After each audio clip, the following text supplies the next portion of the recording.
अस्सलाम वालेकुम dear students, hope you are doing well. आज क्लास 10th के लिए हमारा लेक्चर नंबर 19 है and that is about the central nervous system. Previous lectures में हमने पेरिफेरल नर्वस सिस्टम पढ़ा था, रिफ्लेक्स एक्शन, रिफ्लेक्स आर्क वगैरह पढ़ा था। ठीक है बेटा, न्यूरॉन्स के बारे में पढ़ा था। Now the central nervous system, क्योंकि ऑलरेडी मैं आपको बता चुका हूँ कि जो हमारा नर्वस सिस्टम है इसको हम दो पार्ट्स में डिवाइड करते हैं। One is called the peripheral nervous system and second is called the central nervous system. Peripheral nervous system जिसमें क्या आती है, हमारी नर्व्स आती है, उसके बारे में हमने पढ़ लिया।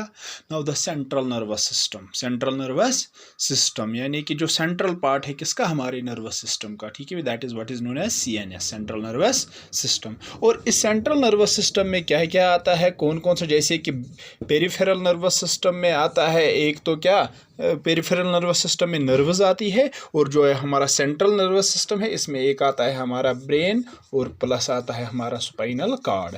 यानी कि सेंट्रल नर्वस सिस्टम में एक तो ब्रेन आता है और क्या आता है, स्पाइनल कार्ड। ठीक है बेटा, गॉट इट। अब सवाल है बेटा, अब हमें क्या करना है, अब हमें इन सेंट्रल नर्वस सिस्टम के इन दोनों पार्ट्स के बारे में पढ़ना है। पहले ब्रेन के बारे में हम पढ़ेंगे, उसके बाद स्पाइनल कार्ड के बारे में पढ़ेंगे। ठीक है बेटा, these are the two parts of the central nervous system, brain and यानी कि brain and spinal cord constitutes our central nervous system. ठीक है बेटा, now we will discuss the two main parts of the central nervous system, that is brain and spinal cord one by one. First of all we will discuss about the brain, we will discuss about the brain. ये brain जो होता है ये क्या है, आपको पता होगी, ये जो ब्रेन है ये हमारे सेंट्रल नर्वस सिस्टम का एंटीरियर मोस्ट पार्ट है। एंटीरियर मोस्ट पार्ट मीन सबसे आगे वाला हिस्सा। ठीक है बेटा, हमारे सेंट्रल नर्वस सिस्टम का एंटीरियर पार्ट जो कि पाया जाता है किसमें, हमारे क्रैनियम में। जो हमारा स्कल है ना उसमें एक कैविटी होती है, दैट इज कॉल्ड द, हमारा स्कल जो है ना उसमें एक कैविटी पाई जाती है, that is called the cranium. उसी क्रैनियम में ये हमारा ब्रेन लोकेटेड होता है। वो क्या आप याद रखोगे, ब्रेन क्या है, it is the anterior most part of the, it is the anterior most part of the CNS, it is the anterior most part of the central nervous system located in the जो किसमें पाया जाता है, located in the cranium of the skull, located in the cranium of the skull. को क्या याद रखा आप लोगों ने, ब्रेन क्या होता है, it is the anterior most part of the CNS। ये हमारे CNS का, सेंट्रल नर्वस सिस्टम का एंटीरियर मोस्ट पार्ट है जो कि पाया जाता है किसमें, हमारे स्कल के उस कैविटी में जिसको हम क्रैनियम कहते हैं, हमारे स्कल की उस कैविटी में जिसको हम क्रैनियम कहते हैं। ठीक है बेटा, गो दैट मीन्स हमारे CNS का एंटीरियर मोस्ट पार्ट, आगे वाला हिस्सा जो कि लोकेटेड होता है हमारे स्कल के उस क्रैनियम में, जिसमें को हम क्रैनियल कैविटी भी कहते हैं।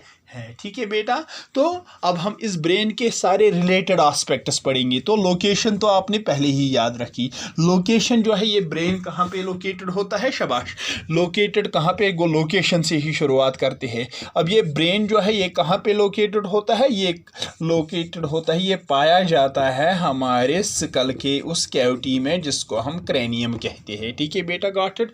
लोकेशन के बाद जब हम बात करते हैं अब किसकी, हम अपने ब्रेन के वेट की, वजन की जब हम बात करते हैं। ठीक है बेटा, वेट जो हमारे ब्रेन का होता है अप्रॉक्सीमेटली कितना होता है, तकरीबन 1220 से लेके 1400 ग्राम के बीच में होता है। 1200 से 1400 ग्राम के बीच में हमारा ब्रेन का वेट होता है। ठीक है बेटा, 1220 भी आप याद रखोगे, यहाँ सिंपली अब शॉर्ट में आप याद रखो, इन बिटवीन 1200 to 1400 ग्राम्स। ठीक है बेटा, हमारे ब्रेन का वेट होता है, ब्रेन का वेट होता है। अब सवाल है ये कहा जाता है, ये जो हमारा नर्वस सिस्टम, ऑलरेडी मैं बता चुका हूँ आपको कि हमारे नर्वस सिस्टम में तकरीबन 100 बिलियन न्यूरॉन्स पाए जाते हैं, और उन न्यूरॉन्स में मेजॉरिटी ऑफ न्यूरॉन्स जो है वो इसी ब्रेन में होते हैं। ठीक है बेटा, मेजॉरिटी ऑफ न्यूरॉन्स जो होते हैं वो आकर करते हैं इसी ब्रेन में। ठीक है बेटा, अब सवाल है, ये ब्रेन जो है ये बहुत ही वाइटल ऑर्गन है, बहुत ही इंपॉर्टेंट ऑर्गन है हमारी बॉडी का। जब इसकी फंक्शंस आप आगे पढ़ोगे तो इसको हम कहते हैं controlling centre of the body, इसको हम कहते हैं बॉस ऑफ द बॉडी, इसको हम कहते हैं processing centre of the body, ठीक है बेटा। वो दैट मीन्स ब्रेन का काम है हमारी बॉडी की हर किसी एक्टिविटी को कंट्रोल करना, यानी कि हमारी पूरी बॉडी जो होती है इसी ब्रेन के कंट्रोल में होती है, ठीक है बेटा। हमारी बॉडी जो होती है इसी ब्रेन के कंट्रोल में होती है। अब सवाल है, ये बहुत ही वाइटल आर्गन है, इंपॉर्टेंट आर्गन है, लेकिन इंपॉर्टेंट आर्गन के होने के साथ साथ ये बहुत नाजुक आर्गन भी होता है। ये ब्रेन जो है ये बहुत ही डेलिकेट आर्गन है, ये बहुत ही नाजुक आर्गन है। इसलिए कुदरत ने ब्रेन की हिफाजत के लिए, ब्रेन की प्रोटेक्शन के लिए कुदरत ने इस ब्रेन के ऊपर 3 कवर्स रखे हैं, 3 प्रोटेक्टिव कवरिंग्स रखी है, जिनको हम मेनिंजेस कहते हैं, ठीक है बेटा। याद रखना बेटा, यानी कि ब्रेन की प्रोटेक्शन के लिए ऊपर वाले ने कितने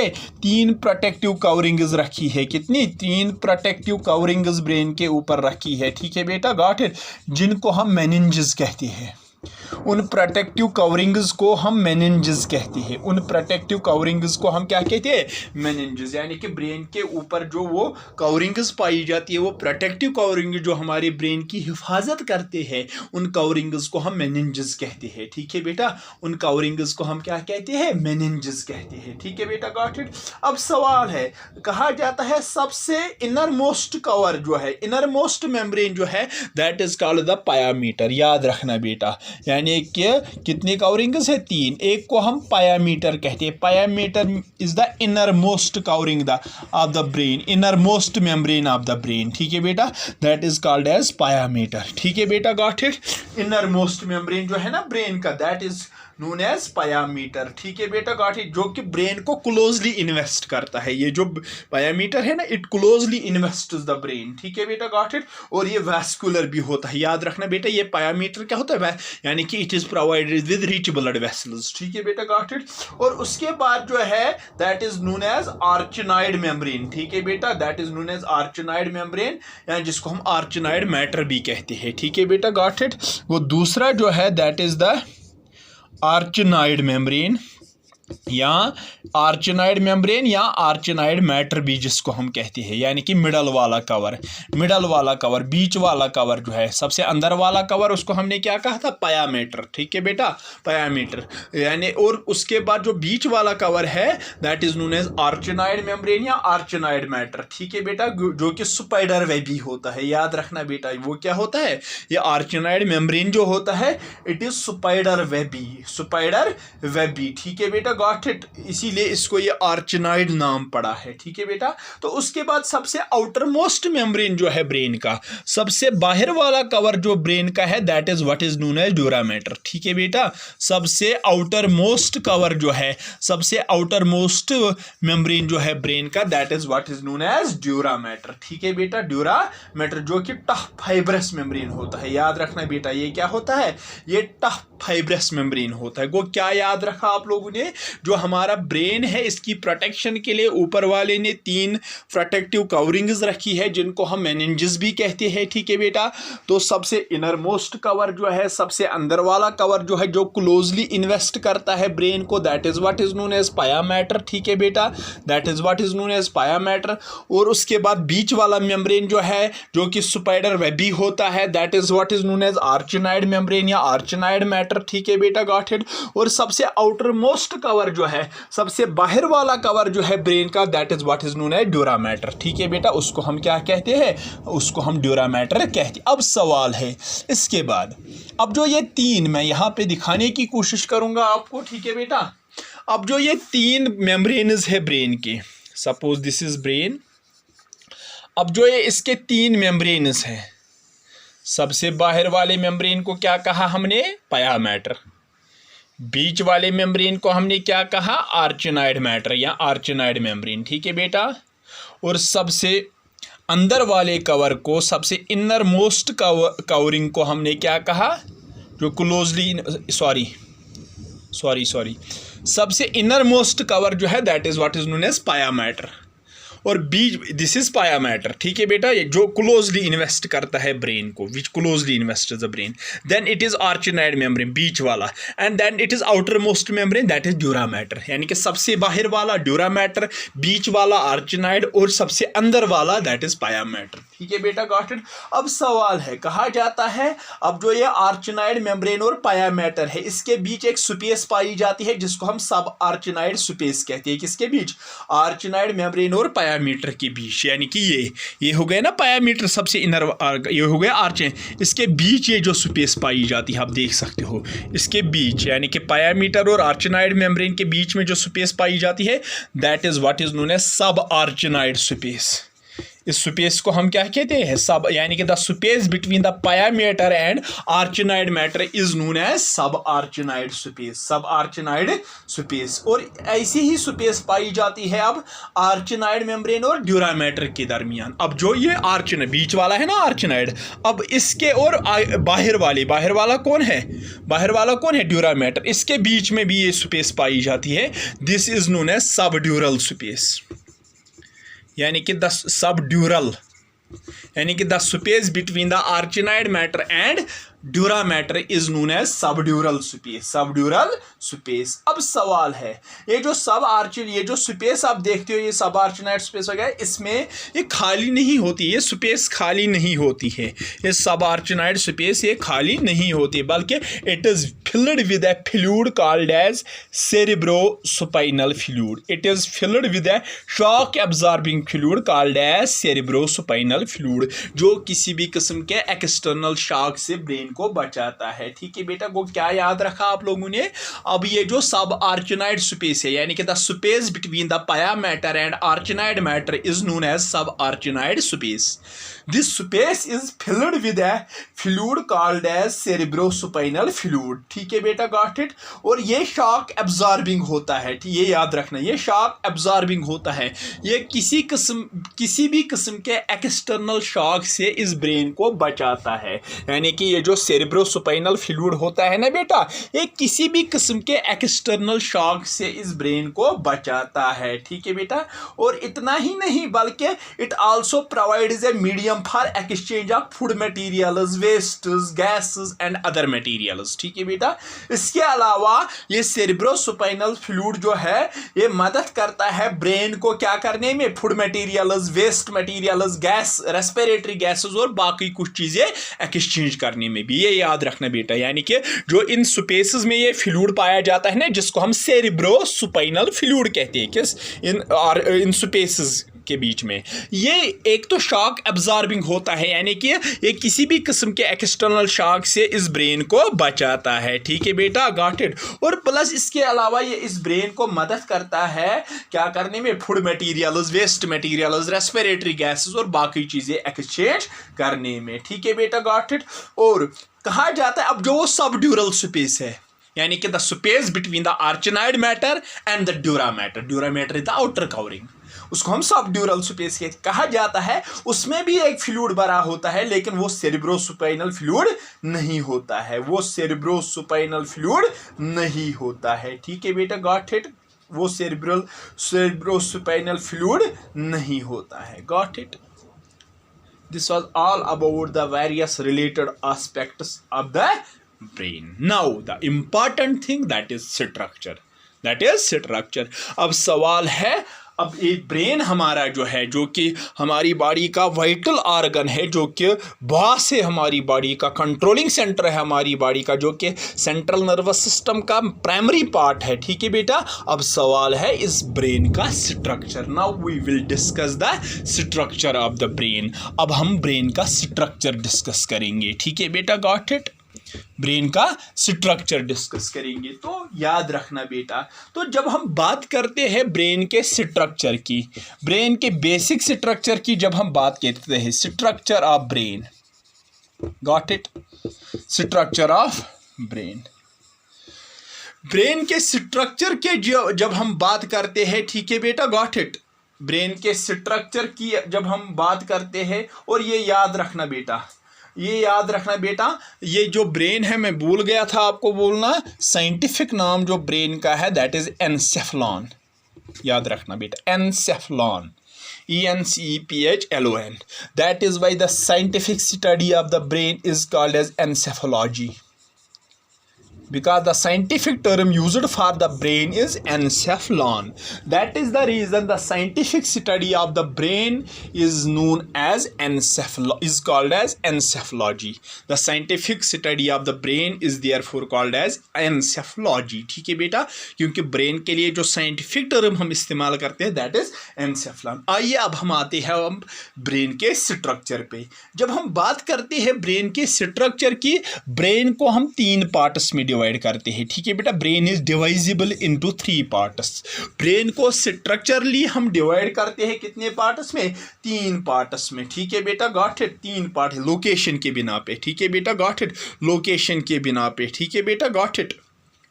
गॉट इट. और ये जो ब्रेन है आपको पता होगी ये हमारे स्कल में पता है कैसे प्लेस्ड होता है, इसकी पोजीशन कैसी होती है हमारे स्कल में? It is horizontally placed. ये याद रखना बेटा, ये वर्टिकली प्लेस्ड नहीं होता है, ये हॉरिजेंटली प्लेस्ड होता है. इसलिए इसके जो 3 हिस्से होते हैं, एक आगे वाला हिस्सा होता है, एक बीच वाला हिस्सा होता है और एक पीछे वाला हिस्सा होता है. हम ये नहीं कहते हैं नीचे वाला, बीच वाला और ऊपर वाला. हम क्या कहते हैं? आगे वाला, बीच वाला, पीछे वाला. इसीलिए क्यों? क्योंकि ये ब्रेन हमारे स्कल में, हमारे क्रैनियम में हॉरिजॉन्टली प्लेस्ड होता है. इसकी पोजीशन क्या होती है? हॉरिजॉन्टल. ठीक है बेटा, अब जब हम ब्रेन को 3 पार्ट्स में डिवाइड करते हैं, अब सवाल है वो 3 पार्ट्स कौन है ब्रेन के? सबसे पहला पार्ट याद रखना, ब्रेन को स्ट्रक्चरली हमने कितने पार्ट्स में डिवाइड किया? 3 पार्ट्स में. सबसे पहला पार्ट यानी कि आगे वाला part, fore brain. That is no fore का मतलब ही हुआ ना फ्रंट वाला पार्ट, फोर ब्रेन यानी कि एट द एंटीरियर पार्ट. ठीक है बेटा, फोर ब्रेन जिसको हम प्रोजेंसेफलॉन भी कहते हैं. प्रोजेंसेफलॉन, क्योंकि encephalon is a scientific term used for the brain. Fore brain या जिसको हम प्रोजेंसेफलॉन भी कहते है. ठीक है बेटा, गॉट इट. और दूसरा पार्ट जो है ब्रेन का that is midbrain. Midbrain means बीच वाला पार्ट, मिड ब्रेन जिसको हम मीज एनसेफलॉन भी कहते हैं. मीज एनसेफलॉन, बीच वाला पार्ट जिसको हम मीज एनसेफलॉन भी कहते हैं. मीज एनसेफलॉन भी कहते है. ठीक है बेटा, यानी कि बीच वाला पार्ट. ठीक है बेटा, गॉट इट. और उसके बाद सबसे पीछे वाला पार्ट जो है ब्रेन का, ठीक है बेटा, पीछे वाला यानी कि जो स्पाइनल कार्ड के साथ कनेक्ट होता है. स्पाइनल कार्ड से फिर पीछे से ही नीचे की ओर एक्सटेंड होता है ना. ठीक है बेटा, वो सबसे पीछे वाला पार्ट जो है ब्रेन का that is what is known as hind brain. Hind brain जिसको हम रोम्ब एनसेफलॉन भी कहते हैं.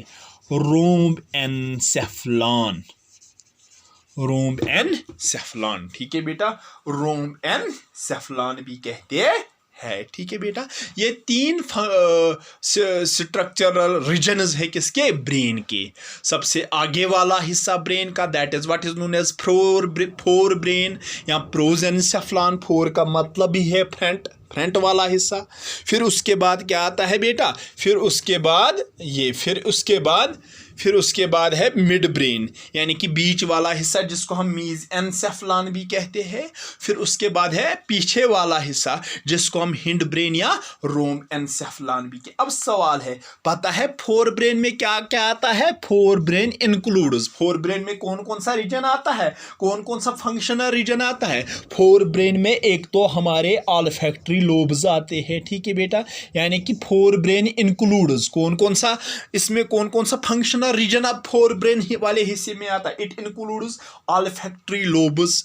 एक तो इसमें ऑल्फैक्टरी लोब्स आते हैं, प्लस इसमें आता है सेरिब्रम. क्या आता है? सेरिब्रम आता है और डाइएनसेफलॉन आता है. ठीक है बेटा, डाइएनसेफलॉन. को फोर ब्रेन में क्या क्या आता है?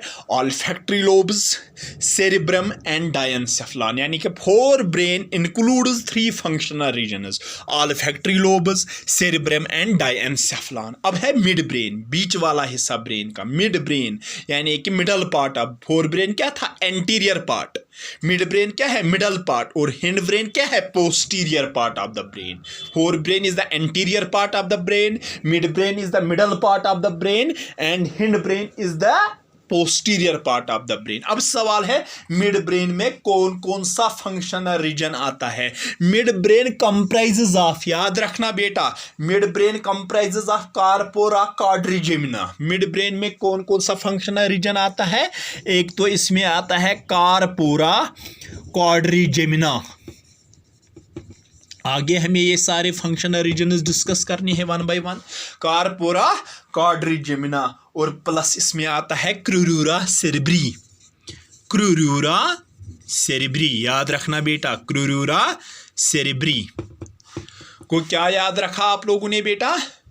मिड ब्रेन में मिडल पार्ट ऑफ ब्रेन में मीजेनसेफलन में कौन कौन सा फंक्शनल रीजन आता है? एक कार्पोरा क्वाड्रिजेमिना और crura cerebri. Now the hindbrain यानी कि the posterior region of the brain, the posterior part of the brain is known as hind brain या रोम्बेनसेफलन। अब सवाल है इसमें क्या क्या आता है? It consists of, hind brain में क्या क्या आता है? एक तो इसमें आता है सेरिबेलम। हिंड ब्रेन में क्या क्या आता है? एक तो आता है इसमें सेरिबेलम, प्लस आता है इसमें पोनस वेरोली। पोनस वेरोली इसमें आता है, ठीक है बेटा। और तीसरा फंक्शनल रीजन जो इसमें आता है that is the medulla oblongata. Medulla oblongata, ठीक है बेटा। These are the three functional regions of hindbrain, cerebellum, pons varolii and medulla oblongata, ठीक है बेटा, got it. Go hindbrain comprises of three functional region, cerebellum, pons varolii, medulla oblongata. Go that mean in toto जब हम देखते हैं बेटा हमारे brain में कितने फंक्शनल रीजन्स पाए जाते हैं? कितने? शाबाश, 8। Olfactory lobes number 1, cerebrum number 2, diencephalon number 3, corpora quadrigemina number 4, crura cerebri number 5, cerebellum number 6, pons varolii number 7 and medulla oblongata number 8, ठीक है बेटा। को क्या याद रखा आप लोगों ने बेसिक स्ट्रक्चर में कि हमारा ब्रेन जो है it comprises of 3 parts, 4 brain यानी कि the anterior part of the brain which is also called as prosencephalon. Then mid brain यानी कि the middle part of the brain which is also called as mesencephalon. Hind brain यानी कि the posterior part of the brain which is also called as rhombencephalon. अब 4 brain में कितने functional regions आते हैं? 3। 4 brain में क्या क्या आता है? Olfactory lobes, cerebrum and diencephalon. Midbrain में कितने फंक्शनल रीजन्स आते हैं? 2, corpora quadrigemina and crura cerebri. Corpora quadrigemina and crura cerebri, ठीक है बेटा। अब हिंड ब्रेन में कितने फंक्शनल रीजन्स आते हैं?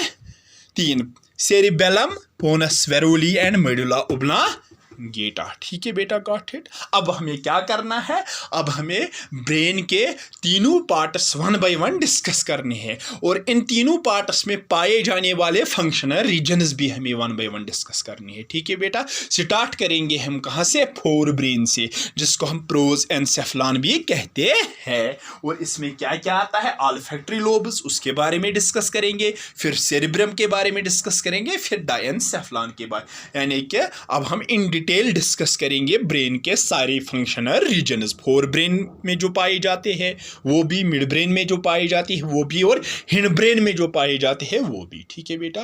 तो इंशाल्लाह नेक्स्ट लेक्चर में हम स्टार्ट करेंगे कहाँ से? 4 ब्रेन से। तब तक के लिए अल्लाह हाफिज़।